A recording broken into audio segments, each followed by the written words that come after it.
All right, let's talk about engineering communications today. This is sort of an outline of what we're going to do today. I'm going to talk about the importance of engineering communications. I'm going to talk about technical report structures. And then I'm going to talk about the activity, the exercise that we're going to do, which is related to engineering communications. I'm going to first talk to you about a physics principle known as Hooke's Law. Then you're going to gather some data using the online simulation. You're going to write the data presentation and the results section of a lab report. And then you're going to post that to a discussion for peer review. So let's get started. First, let me stress the importance of good communications by talking about how poor communications has caused some very serious problems in engineering. Number one, the Mars Climate Orbiter. This is a NASA spacecraft, and it was meant to study the Martian climate, but it disintegrated upon entry into the Martian atmosphere because one engineering team used imperial units and another engineering team used metric units. And this was for a critical piece of software that went on the spacecraft. That was a conversion error, and it meant that the spacecraft's navigation system was providing incorrect data, which ultimately led to the spacecraft entering the Martian atmosphere at the wrong angle. And because of that, it burned up. So this was really a miscommunication between the team at NASA and their contractor, which was Lockheed Martin. And it was a miscommunication about the units used in the calculations. And that's what caused this multi-million-dollar spacecraft to fail. Number two is Air Canada Flight number 143, also known as the Gimli glider incident, and this happened in 1983. The ground crew and the flight crew, engineers for them, miscommunicated about how much fuel this plane needed. Canada, it turns out, had recently switched to the metric system, and fuel was calculated in kilograms instead of in pounds.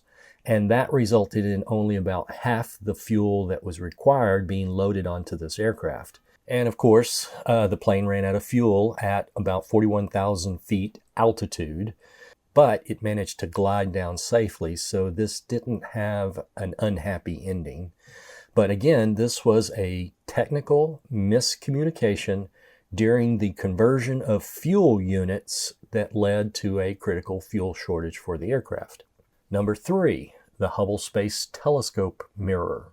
This happened in 1990, and here's what happened. The Hubble's primary mirror was ground incorrectly because of a calibration error during the testing. The teams that were responsible for building the Hubble Space Telescope failed to communicate this error before the telescope was launched. So the bottom line is you had a telescope that was launched into space that had a mirror that had a defect in it that resulted in blurry images. And also, to fix it, it was a very expensive post-launch repair mission. The shuttle had to go up there again. But again, this was caused by a miscommunication and a lack of coordination between engineering teams during the manufacturing process, and that led to the mirror being out of specification and causing blurry images. Number four, the Therac 25 radiation machine. Now, this happened between 1985 and 1987. The Therac radiation machine was a therapy machine. What it did, it mistakenly delivered fatal overdoses of radiation. Miscommunication between the software engineers and the hardware engineers led to incorrect assumptions about the machine's safety interlocks. So the safety interlocks failed to prevent these overdoses.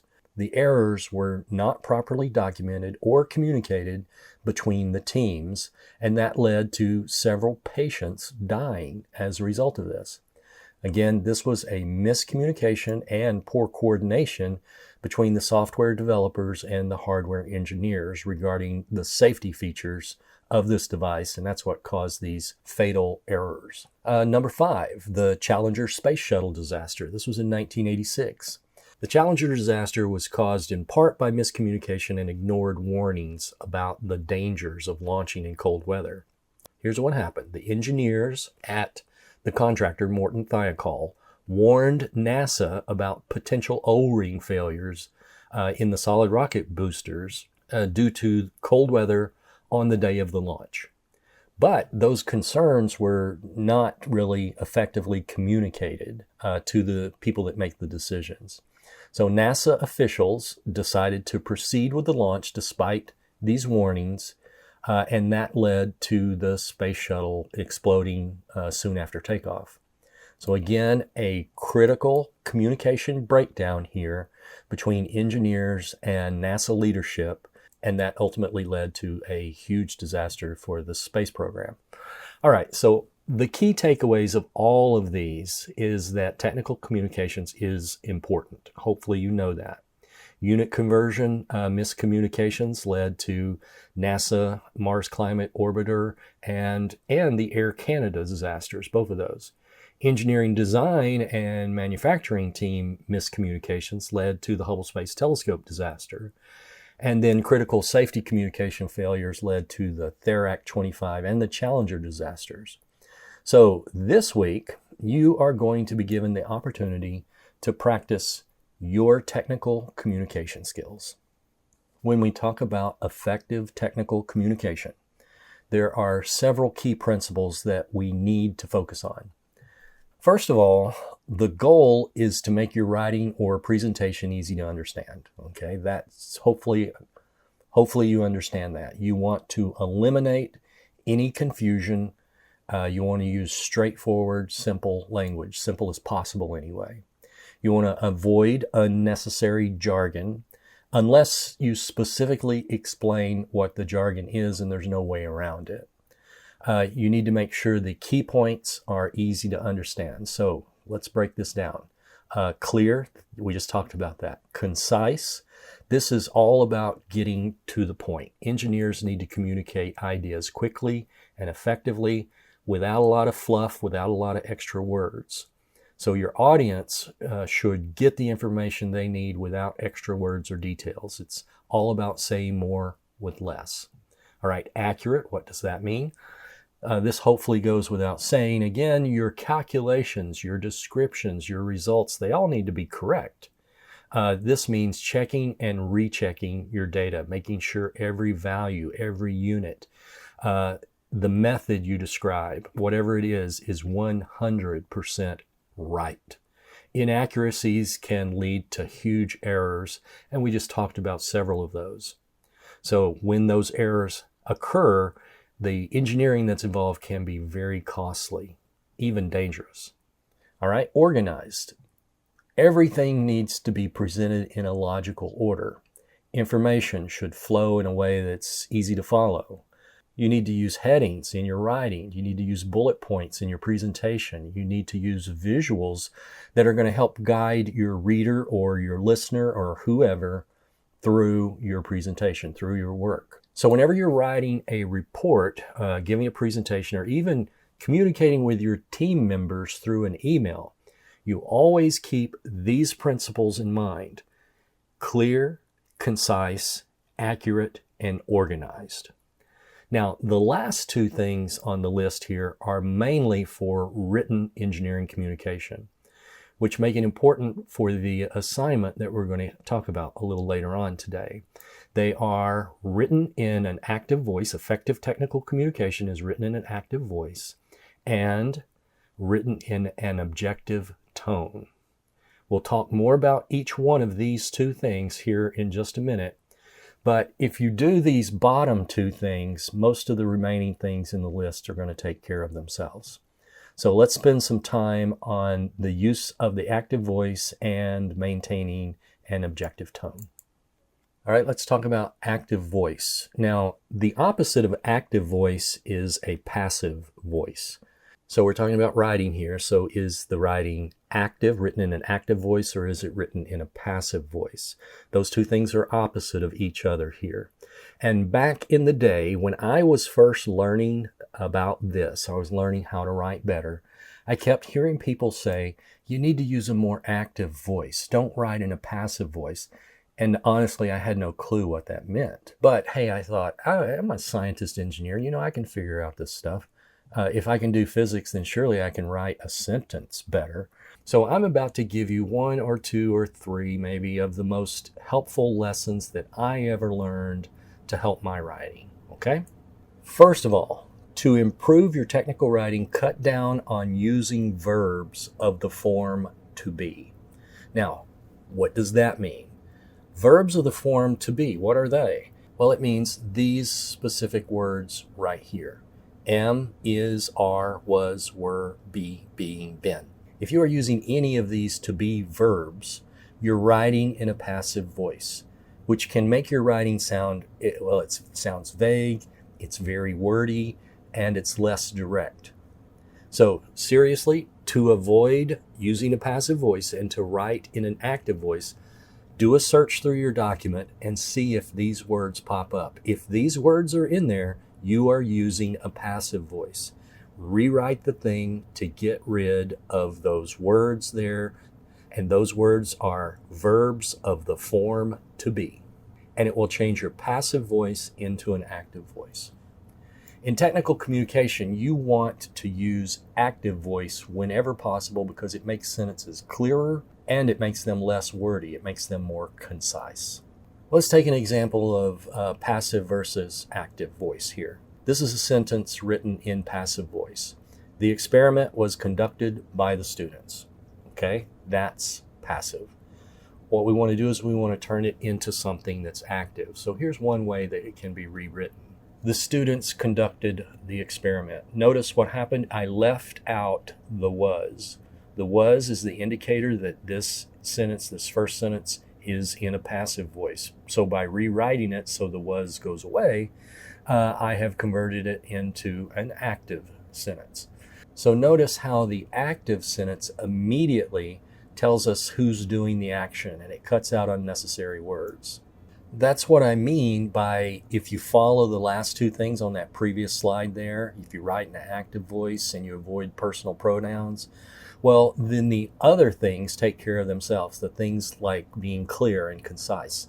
The passive version here was conducted. This one here was conducted. It adds extra words and it makes the action less direct. Here's another example.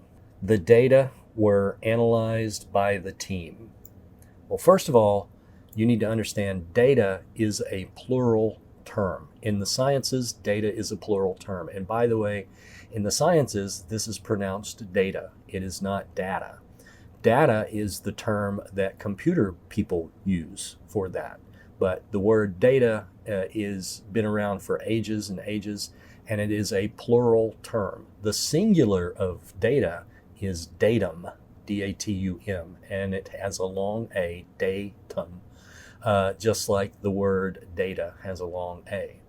Second, this uses were, which means this is passive. So let's fix it. Here's a way to rewrite it. The team analyzed the data. The data were, that means that the data is properly plural in this sentence. The data were analyzed because data is plural. But down here, the team analyzed the data. And data in this case is also plural. But the sentence is no longer passive. Now it's active. What maintaining an objective tone means is to avoid using words like we or us or I. You want to do this. You want to avoid we, you want to avoid us, you want to avoid I, and also other pronouns, specifically personal pronouns. This is common in technical writing, and like I said, specifically you want to avoid personal pronouns here. And what this does is it makes technical writing more neutral and more objective, which is a goal of technical writing. Here's an example. In order to determine the maximum load that the beam could handle, we applied incremental weights to the beam until the point at which we observed that the beam began to bend more than the acceptable limit defined in the engineering specifications. That is very wordy. Here's a rewrite that helps. We incrementally applied weights to the beam until it exceeded the allowable bending limit. All right, this example uses we. Sometimes we is acceptable, other times it's not. Using we is acceptable in some group projects or some research papers and maybe in team-based projects. But it would not be acceptable in things like instruction manuals or technical guidelines or reports that are meant to go to a broad audience. And it is not acceptable in most lab reports that you will write in college. So you want to get rid of the we. So here's another rewrite. Incrementally applying weights to the beam revealed the point where it exceeded the acceptable bending limit defined in the engineering specifications. So this example here is less wordy than the original up here at the top. It is also not passive, it is active, and it avoids the use of we. So this, of the three examples here, this one down at the bottom is the best. All right, here's another example. In conducting the experiment, we utilized a variety of tools such as thermometers, stopwatches, and beakers, which we used to measure the time it took for the liquid to reach its boiling point. We continued to heat the liquid while recording the temperature every 5 seconds until the boiling point was reached. Okay, that's a lot of words, and also there's a we in there that we could eliminate. So here is a rewrite. We measured the time and temperature until the liquid reached its boiling point, recording the temperature every 5 seconds. Okay, this is better, but again, this uses we. All right, here's the third rewrite. Thermometers, stopwatches, and beakers measured the time for the liquid to reach its boiling point, with temperatures recorded every 5 seconds until the liquid boiled. Now this is a compromise between this second one here and the first one. The first one was way too wordy. This one was simpler, but it included the we. Nevertheless, this is a good compromise here. It's a little more wordy than the second one, but nevertheless, it excludes the we, and there's none of those to be verbs in there, so this is active, not passive. All right, let's do another one. The test was performed by increasing the speed of the wind tunnel slowly until the model aircraft started to experience lift, and this was recorded along with the corresponding wind speed. After this, we increased the wind speed further to test for the point at which the aircraft would experience turbulence, which was also noted. Again, very wordy, again with the we, and in this case there's also a was here. So this is passive, and it includes the we. So we need to get rid of both of those now.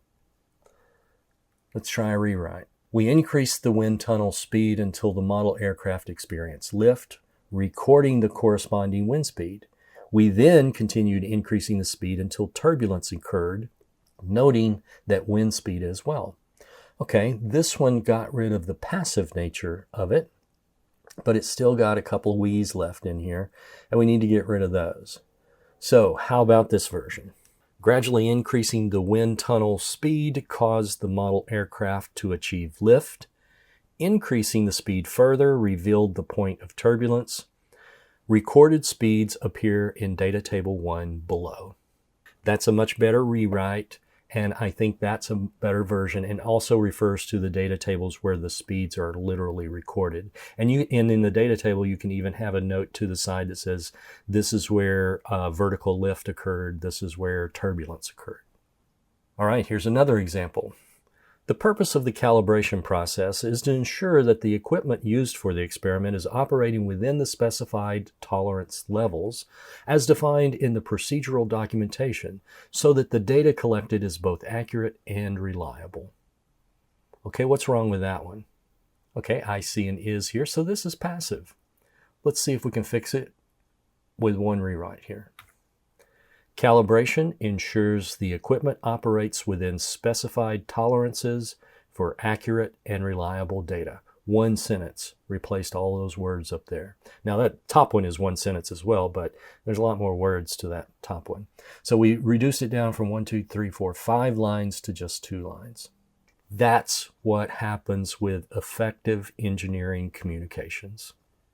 One more example. During the course of the testing phase, we observed that the pressure in the vessel increased progressively over time until a maximum value was achieved, at which point it began to level off and remain constant for the remainder of the experiment. Okay, a couple of things need fixing here. First of all, there's a we there. We need to get rid of that. And here's a was, which indicates that this is passive. We need to convert it into active. Here's the fix. The pressure in the vessel increased over time. then leveled off at a maximum value for the rest of the experiment. And that says exactly the same thing as the previous one, but with a lot less words. So if you need to go back and look at each of these examples, you'll notice the fixes involved getting rid of the to be verbs and eliminating the we. And each is written in past tense. Your lab reports and technical reports should all do these things. Do these three things and it'll make your writing better. What are those three things? Get rid of the to be verbs, eliminate the we's, and be sure that you're writing in the past tense. All right, another of those core principles of technical writing is organization. Keeping things organized helps your communication maintain a logical order. That's the whole purpose of the organization. It helps with flow, it makes things more logical, and it makes things easier to understand. Most technical reports follow some kind of standard structure. For example, here's a typical structure: title, abstract or executive summary, an introduction, methodology, results or findings, discussion, conclusion, and then references and appendices.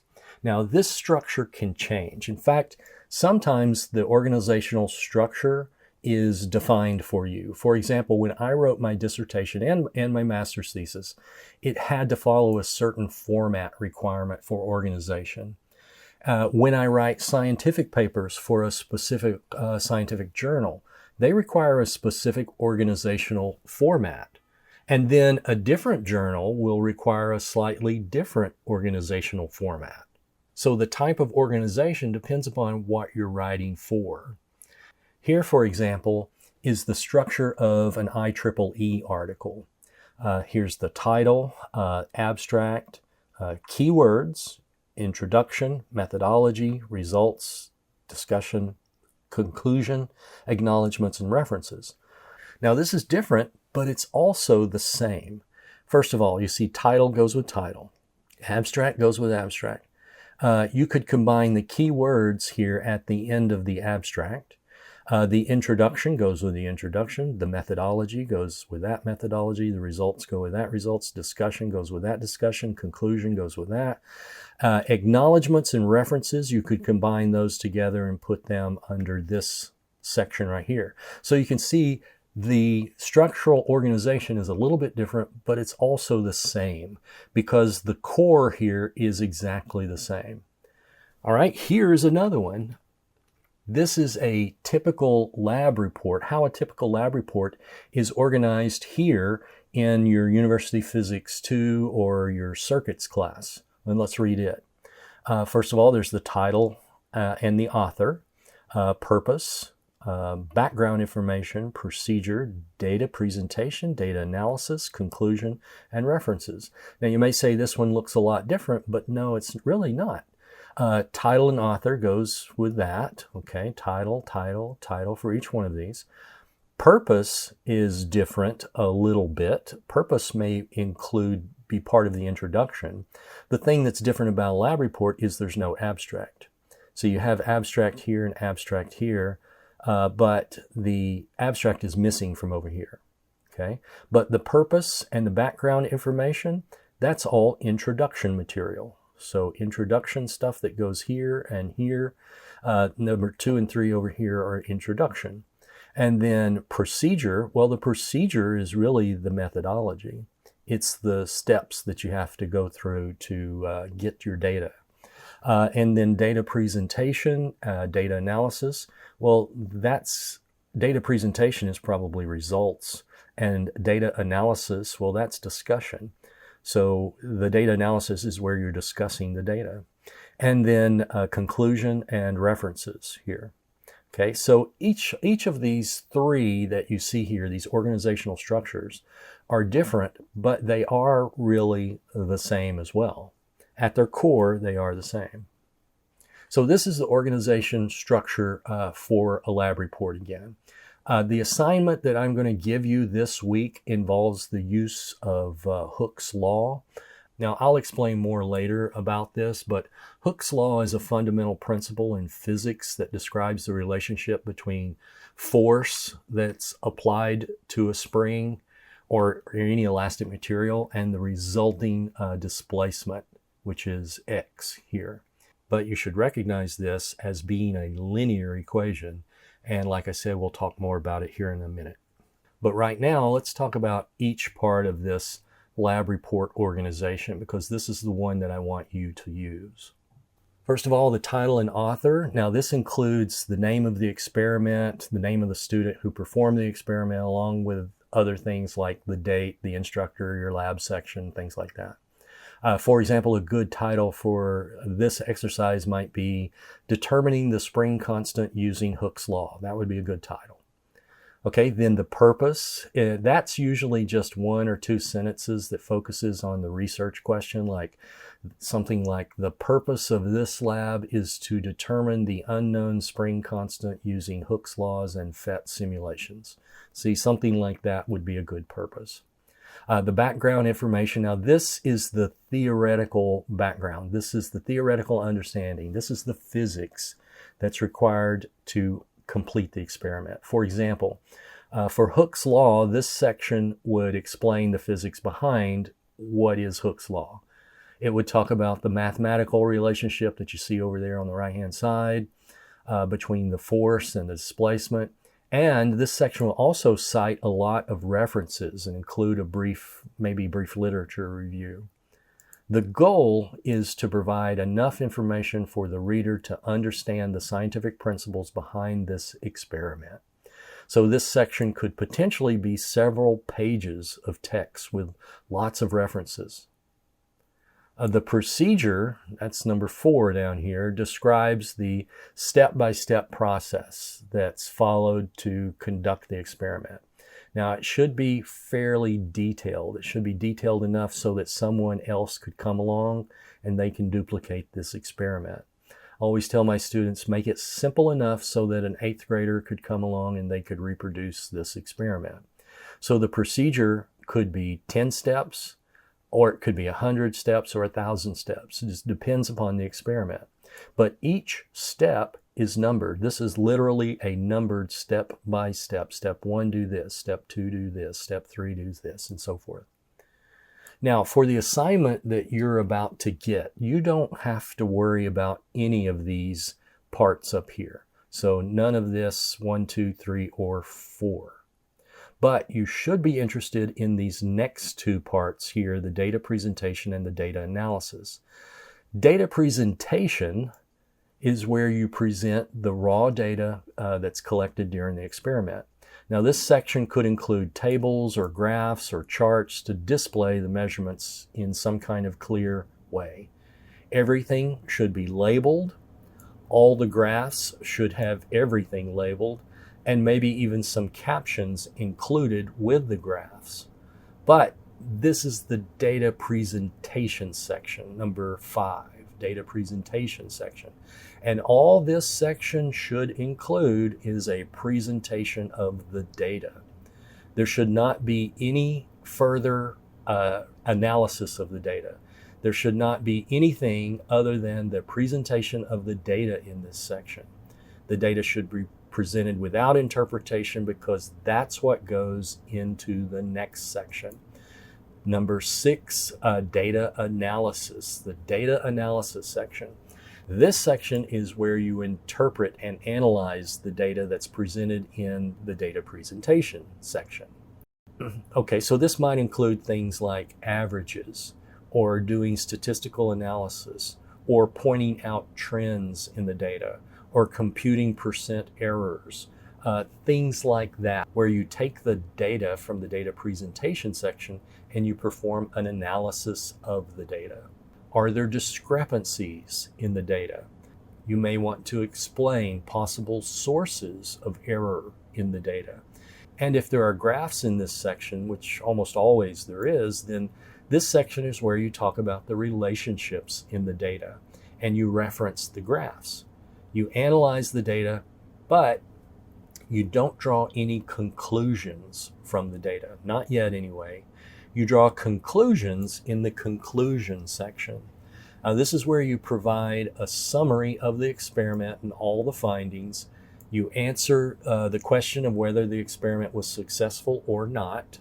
Did the results meet the purpose of the experiment, for example? Or what is the significance of this experiment? And talk about, maybe in the conclusion, you want to talk about improvements that could have been done to the experiment. This is the part of the report where you can put in your opinions about the experiment. But this is the only place where you can do that. The conclusion is also the most important part of any lab, in my opinion. I usually, when I grade labs, I usually read the conclusion first. So the conclusion should be good, and a lot more than just a paragraph or two. A page or two would be a relatively short conclusion. Okay, then finally, number 8 down here are the references. This section contains all the references that would have been cited throughout the entire experiment that would be above this, especially those references that would be cited in their background information. Now, reference citations are essential in technical writing. Let me say that again. Reference citations are essential in technical writing. Now, why is that? Well, it's really simple. Let me put it this way. No offense, but you don't know anything. Now, that's not an insult. You don't know anything, but the experts do. So, if you want people to believe what you say, then you have to cite the experts. Think of it this way. Assume that the person who is going to read your lab report doesn't trust you.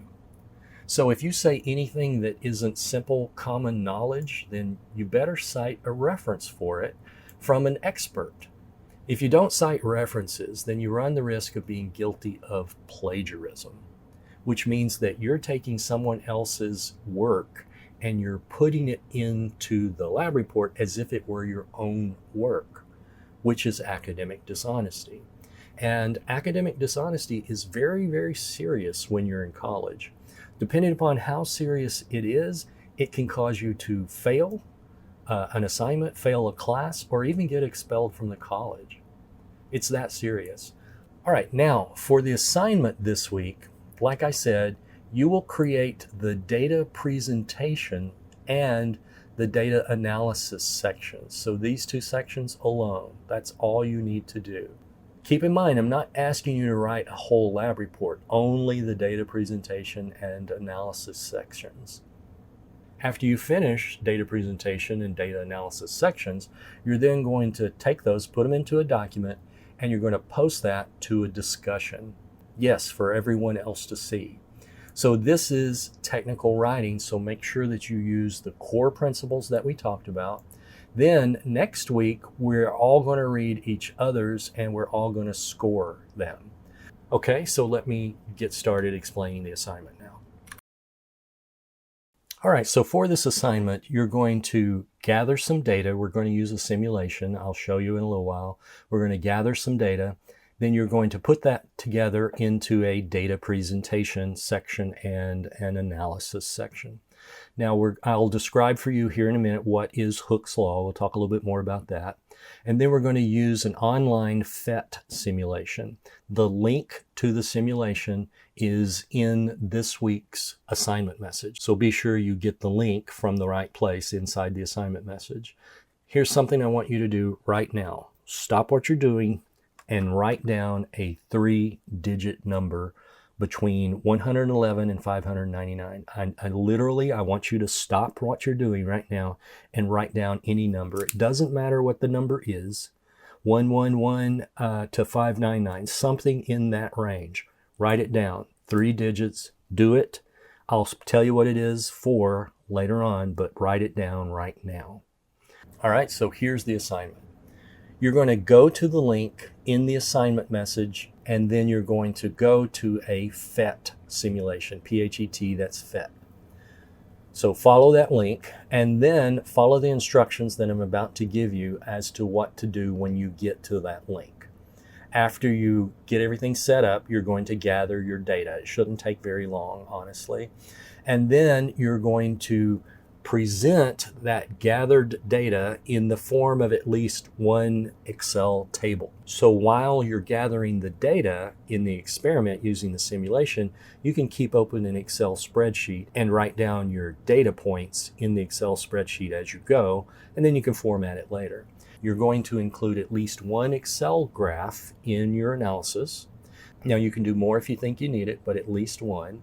You're going to write then the data presentation in the data analysis section, and you're going to do that in one Word document. So Excel and Word are both Microsoft products. They talk very nicely to each other. You can go to the Excel and you can copy those graphs and copy the tables, and then you can go over to Microsoft Word and you can just paste them in there. Now, because they are then linked together, if you change the table or you change the graph in Excel, those things are going to update over in the Word document. Now, it's a very useful thing, but you may be surprised at seeing it if you're not aware of that. It doesn't just copy and paste what was there, it links the two documents. All right, so you're going to insert the table and the graphs and the text, and you're going to put all of that into the same Word document. You can format it, make it look very nice. Then, when you're completed, you want to save your entire Word document as a PDF. Now, when you save it as a PDF, things are no longer linked together, and it's just a straight document. Then you're going to upload that PDF file to the discussion for this week, and you want to make sure that you do that before the end of the class week deadline. Now, this discussion is going to be open for 2 weeks, but your PDF document is due the first week. Mondays are when things are due in this class, so by the next Monday, you need to have your discussion updated with the PDF document that you need. All right, then next week, like I said, we're going to do peer reviews. You're going to go back into the discussion next week, and you're going to read everybody's. Now, there's 32 people in this class, so that means you're going to read 32 documents, and you're going to critique every single one of those. What are you going to look for? You're going to look for, did they use the we's? Are there any passive words in there to indicate that? Is it too long? Is the organization good? Remember, you're only doing 2 sections, so it may be hard to judge organization, but are the things in the data presentation section just a presentation of the data, or did somebody bleed their analysis over into the data presentation section when they should have moved some of that information down to the data analysis section? You get the idea here. That's what you're doing this week for the assignment. All right, let's talk about Hooke's law. Let's say that this represents the ceiling, and here I have a spring, and that spring is hanging from the ceiling here, and it's got this little part right here that I can hang a weight from. So let's put a mass right here and hang the mass. Now when I hang the mass, the spring is no longer stretched the way it was, but the spring is going to be pulled down. It's going to be pulled down with a force that is equal to the weight of this mass right here. So the spring is not going to look like this in its unstretched position. Instead, now the spring is going to be stretched out, maybe something like this. And here's the mass. Now, the mass is pulling downward on the spring, and there is a force downward. Let's call that F. And that force is equal to the weight of this mass.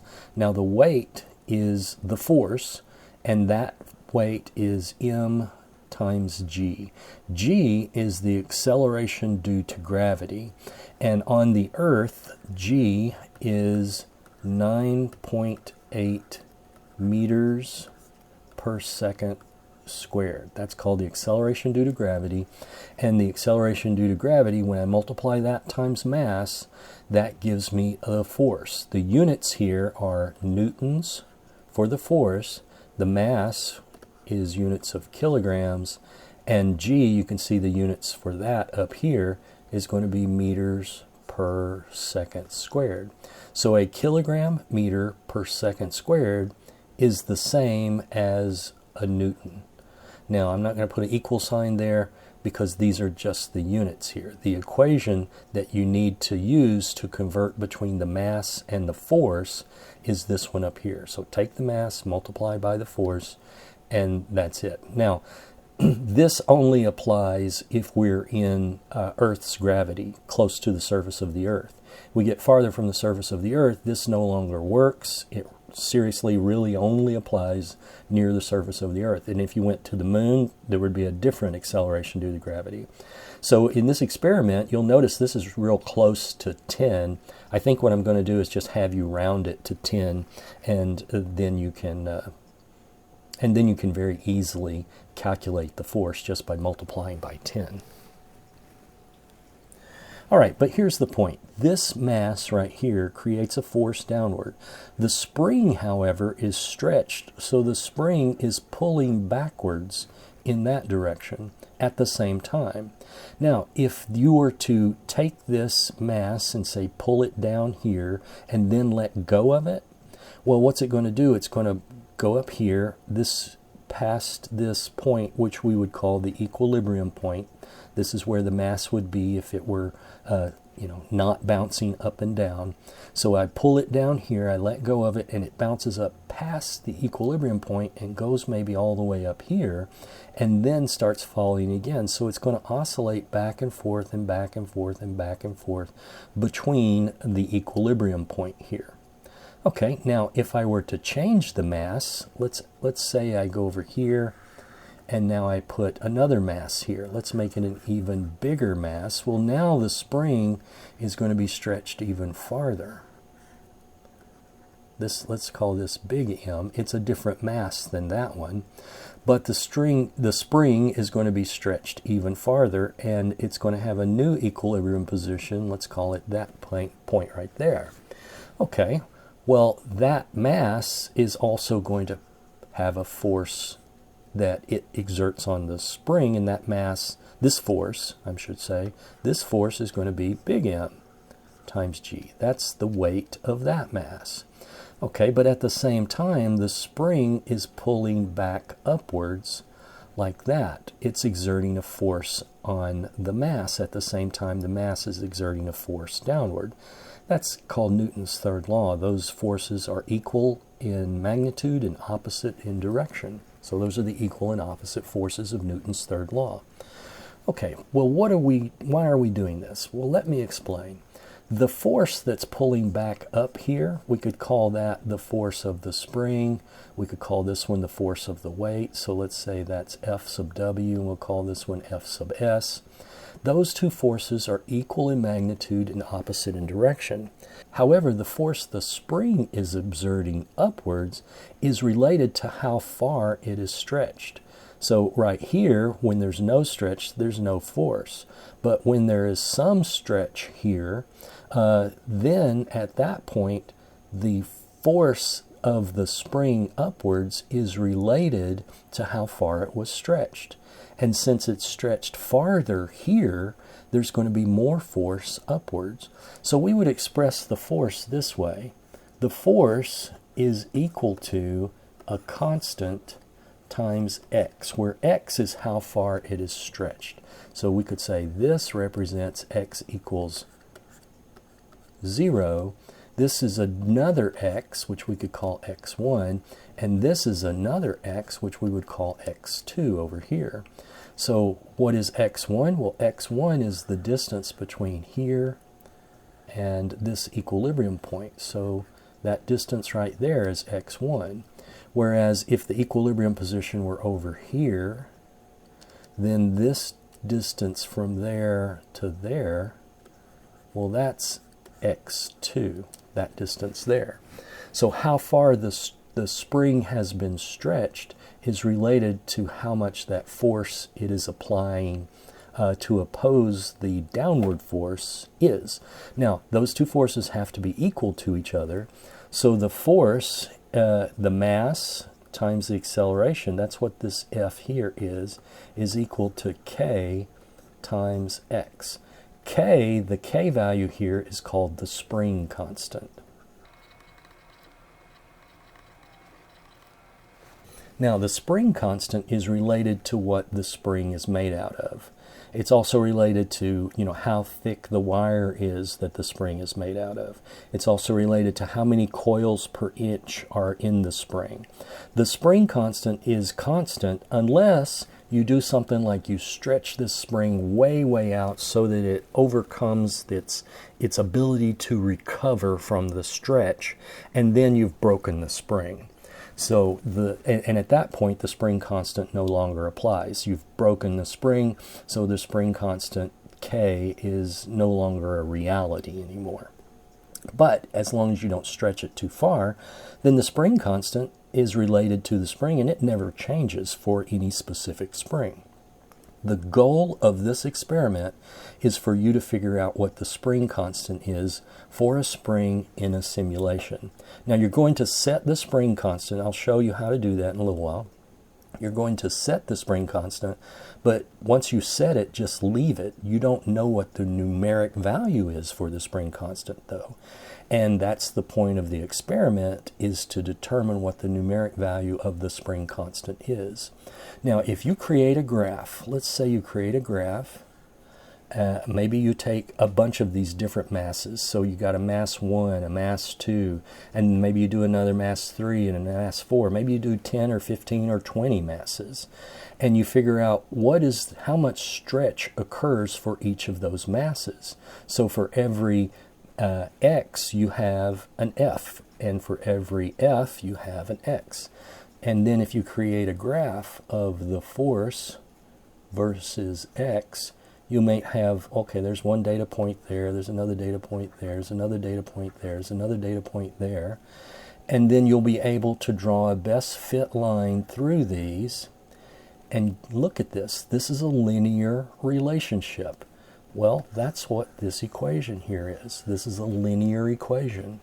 Remember, the general form of a linear equation is y equals mx plus b. Well, in this case, for our f equals kx equation, b is 0. There is no b. It's just y equals mx. And here, the f is the y, the x is still x, but the k here is m. And remember what m was? In this case, for the linear equation, m was the slope. So if you could figure out the slope of this line up here on the f versus x graph, well, then you are going to be able to figure out what k is, and that is the ultimate goal here. So how do you conduct this experiment? You take your spring over here, and you figure out where the unstretched position is. Then you hang various masses from the spring, allow the mass to stretch the spring out, and measure what the x value is for that mass, because that mass is creating the force mg. Okay? So the force mg, you need to calculate that. You can just determine what the mass is just by reading it off, but you need to calculate the force by multiplying by 10. Okay, so you're going to have several x's and several f's. And when you plot f on the vertical axis and x on the horizontal axis, then the slope of the best fit line through this is k. Now you're going to be able to do this in Excel. The spring and all of that is a simulation, and I'll show you here in a minute what the simulation does. But the f versus x graph, you can build a table of all of your data and create a graph in Excel. In fact, you did something similar in the first week of class when we did the Excel exercise. For this one, there is no file for you to download. There's no provided file. You're going to create your own file. And then after you create your own file and you create the graph and you determine what the slope is for k, well, then you're going to write your data presentation and your data analysis sections. Okay? Now, if you have any questions about that, you can ask me, but this is the general approach. You're going to stretch the springs, figure out what f is and what x is, draw a graph with those data points, and figure out what the slope is. And again, Excel helps you do that very easily. Okay, let's move on to the next part. Let me jump over to the PhET simulation, and I can show you a few more things. All right, follow the link in the weekly assignment message, and it'll bring you to this page. The way to start the simulation is to click right here. And once it comes up, you'll see these 4 squares. Click on the one that's farthest to the right, and then click on it again to start the simulation. All right, you'll notice there's quite a few things around here. Let's talk about them. First of all, the graph, the energy graph that's over here on the left-hand side, we don't need that, so let's just close it. And then you'll notice there's a slider here for mass, and it looks like it starts at 50 and goes up to 300 grams. You can also change the amount by clicking on these, and when you click on each of these arrows here, it changes by 1 gram at a time. And also notice that as you slide this, the weight that's down here at the bottom changes. So this one right here is an adjustable weight. These other two, the blue one and the red one, we're not going to use those this week anyway. All right, and then here we have the spring. You can see it's attached up here to the ceiling. You can grab this weight and you can hang it from there. And you'll notice it starts to bounce up and down. Now, if you were to stay here long enough, it would stop bouncing and it would settle down to its equilibrium position. But you can speed up the process by hitting this stop sign right here. And when I hit that, it instantly goes to its equilibrium position. So if you have to get it started here and you want it to hurry up and settle down, just hit that stop sign there. All right, then over here we have the spring constant. Let's take the weight off, put it over here again. We have the spring constant, and notice what happens as I slide the spring constant. This is a slider, and you can see the spring gets thicker when it's over to the right-hand side, when the spring constant is large, and then the spring gets thinner as I slide it over here to where the spring constant is small. And also notice this slider has discrete positions. Like I can start here, let's call that position 0, and then 1, 2, 3, 4, 5, 6, 7, 8, 9. So there's actually 10 positions here, and they are 0 through 9. One of the digits in your 3-digit number that you wrote down is going to be the setting for this. All right, then over here we have the control panel that controls everything. Let's see, I can turn on displacement here, and you notice when I did that, it put a blue line right here. That's the unstretched spring distance. So right there is where the spring is unstretched. And then I can turn on mass equilibrium. Now you can't tell what that does until you put a mass on here. Let's go back to the 50 gram mass and I'll hang it there. And notice what happens. It starts bouncing. Let's stop the bouncing, and it settles down to an equilibrium position of right there. So mass equilibrium means that that black line there is where the equilibrium of the mass is. And then we've got 2 more buttons here, movable line, which we really don't need, and then period trace, which we really don't need as well. Now here is gravity, and it's currently set for Earth. The acceleration due to gravity is 9.8 meters per second squared. Do this. This will make things easier for us. Let's change the gravity to be 10. So put a couple of clicks there, and now it's 10 meters per second squared. Also, you'll notice you could set the gravity here, like for the moon, it's that. For the Earth, it's 9.8. For Jupiter, it's that. And planet X, whatever that is, and then custom. Well, when we go to custom, it goes back to 10. So let's leave it at 10. Now, the reason we're doing that is that just makes the math easier. To figure out the force, we just take the 50 grams here, which would be 0.05 kilograms, and we multiply by 10 meters per second squared. So 500 newtons, that would be 0.5 newtons when we take the 0.05 kilograms and we multiply it by 10, that's 0.5 newtons. All right, and then notice here we also have a slider for damping. Damping is a measure of how much friction is in the spring. So if I were to start the thing bouncing like that, there's no damping, so there's no friction. That thing is going to go all day long there. But if I add a little friction, it starts to settle down, and you see it eventually stops there. And you can add lots of friction by sliding it to the right. And if I slide it to the right, then when I pull this down and let go, notice it just pretty much goes straight back to the equilibrium position because there's lots of damping, or lots of, think of it as lots of friction in the system here. Notice this also has some settings. So let's say that that's position 0, and then 1, and then 2, and then 3, and 4, 5, and then 6. This will be another one of the digits of your 3-digit number. And then you can also have vectors for velocity and acceleration. You'll notice how those look here. We also don't need those, so I'm going to turn those off. Stop that. And then down here in the bottom right is a reset button, so when I hit that, everything goes back to the way it was when we first started, except the energy graph is closed already. So let's talk about how you're going to take your data then. What you want to do is let's slide this all the way to the left to the 50 grams. All right, the first digit of your 3-digit number is going to be the damping here. This is position 0.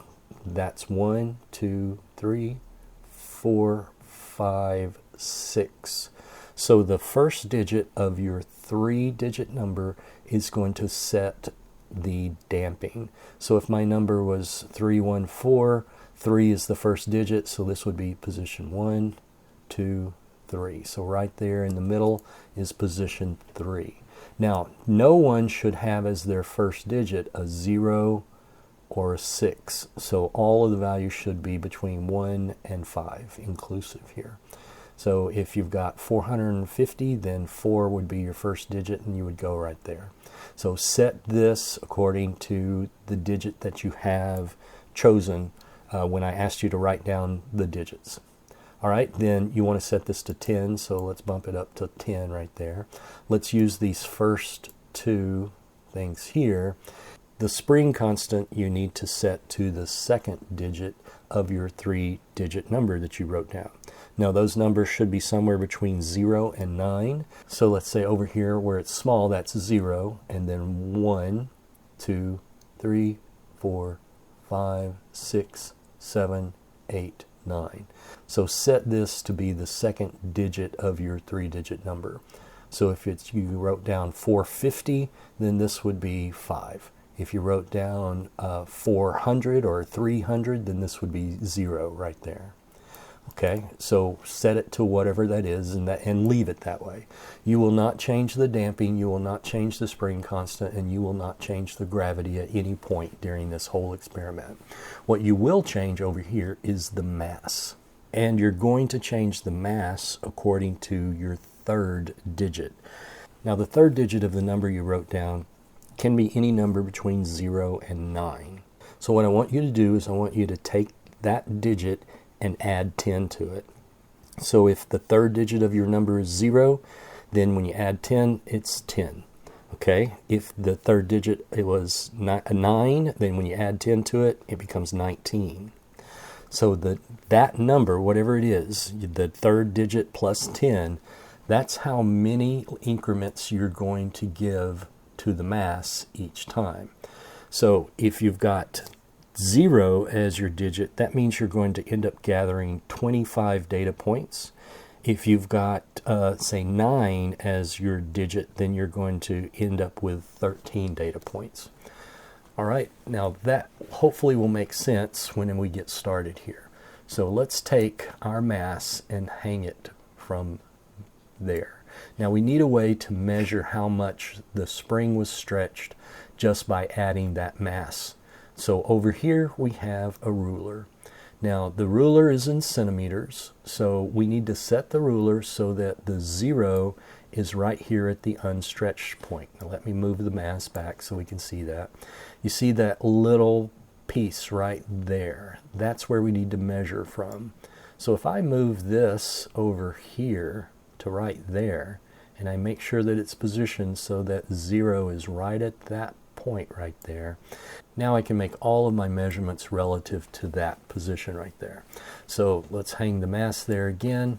When I hang the 50-gram mass from there, looks like it goes down to about 5, maybe 5.5 centimeters. So let's say it's 5.5 centimeters. The spring has stretched 5.5 centimeters when I hang 50 grams there. Okay, so 50-gram mass, I would write down 0.05 kilograms in one column of my table. And then under the X, I would write down, let's see, what was that? 5.5 centimeters, so that's 0.055 meters. and that's how much it is stretched. Now, you're going to build a table by increasing this mass. So let's say the third digit of the number I wrote down was 0. When I add 10 to it, then that makes 10.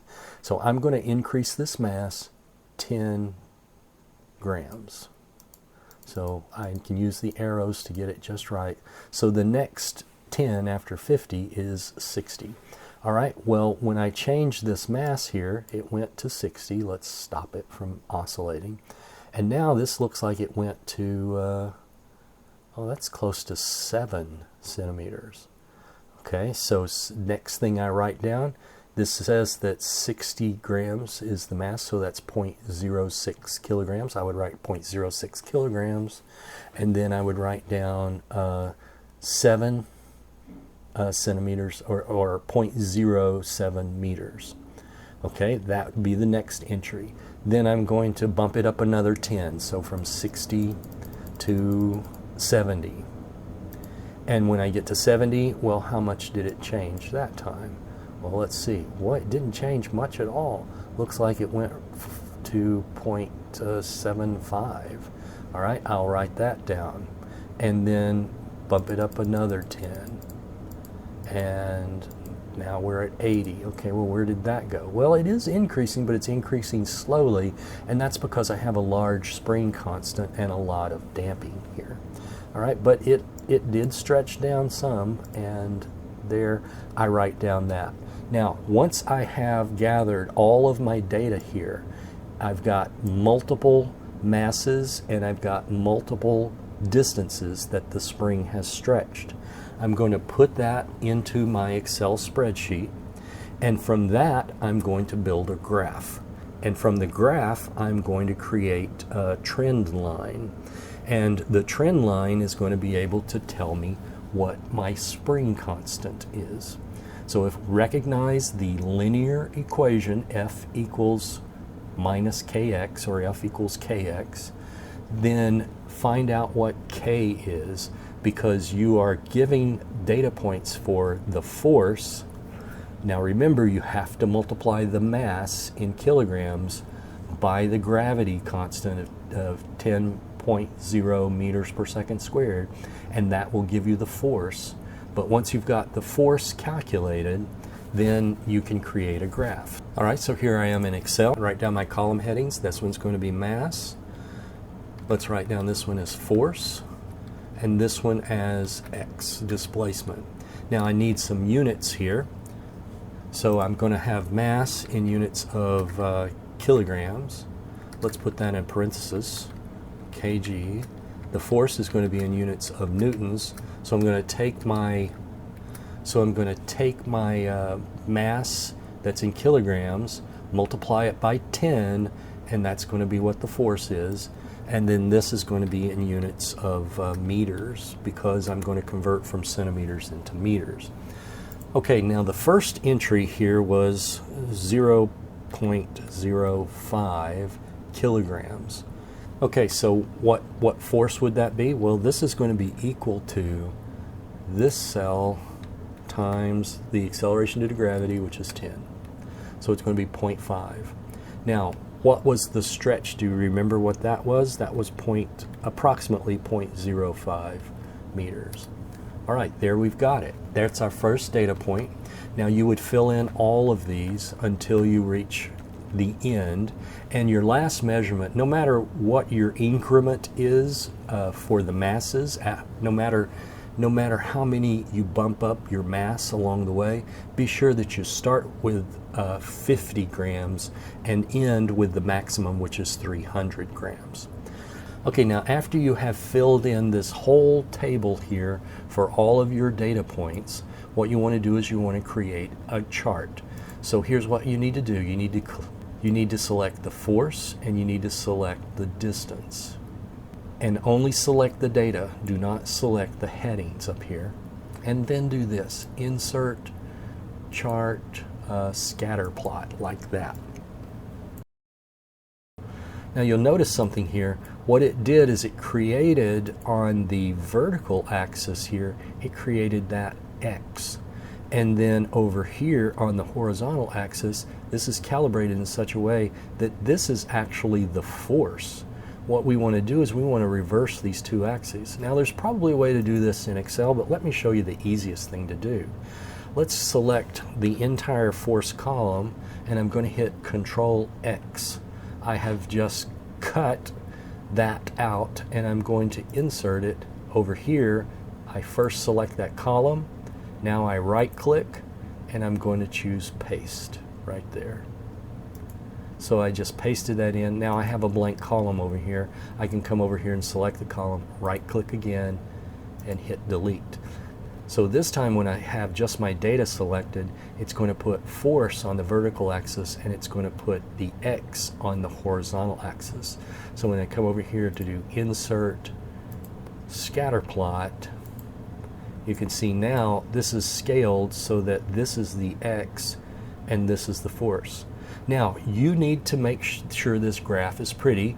If you need to go back to that exercise we did during week 1, then do it and make this graph pretty. You need to label every axis. You're going to have a bunch of data points on here. You will also want to create a trend line through this, and you'll want to display the equation for the trend line, because the slope of the equation is what the spring constant is. After you have this data table and after you have this chart, you're going to insert those into your data presentation and your data analysis sections. So remember, the goal here is to figure out what the spring constant is, and then use this data to help you figure that out. Okay, hopefully this helps as a reminder of what you need to do in Excel, and you can figure out how to complete this. After you've completed this, you want to take everything that's in the Word document, which includes this Excel table in this graph here, and you want to put it all together and save it as a PDF. After you save it as a PDF, then upload it to the discussion in the module for this week. And then next week we're going to go in and we're going to review all of those. All right, that's it. Hopefully you have a great week. If you have any questions, let me know.